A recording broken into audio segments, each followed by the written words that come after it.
Naked short selling is another matter altogether. It occurs when someone sells a stock they do not own and have not borrowed. Naked short selling creates two risks in the marketplace. The seller may not be able to deliver the necessary shares on the delivery date, and bad actors can manipulate stocks downward, repeatedly selling something they do not own. Naked short selling, without first borrowing or obtaining a so-called hard locate of the shares, essentially increases the number of shares in the market, which tends to lower the value of the stock. It is exactly like if I made 3 copies of my car's title and then sold the title to 3 different people.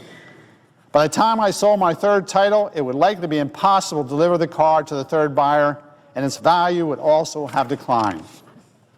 When Bear Stearns and Lehman started this crumble, many believed manipulative, naked short sellers, using a series of large and frequent short sales known as bear raids, helped drive both firms into the ground.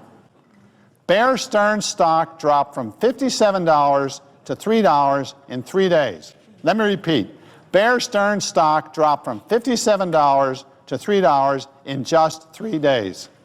When Lehman collapsed, an astonishing 32.8 million shares in the company have been sold short and not delivered on time. The SEC has proven incapable of both preventing market manipulation from happening and punishing those who are responsible for it. Mr. President, we cannot allow this to continue. At a recent SEC roundtable, major problems with the current regulatory structure were exposed. Even the panelists heavily stacked in favor of industry admitted that compliance with the locate requirement is widely ignored. And Commissioner Elise Walter acknowledged prosecuting naked short sellings on the reasonable belief standard is a very difficult case to bring. Because the reasonable belief standard is unenforceable, abusive short sellers are essentially free to engage in criminal activities without fearing of facing criminal prosecution. Mr. President, the SEC's silence speaks volumes. They have given no indication there will ever be action. Nothing from the SEC strategic plan to various speeches by SEC executives acknowledges that this is a priority. Clearly, the cost of inaction in this area is too great to ignore.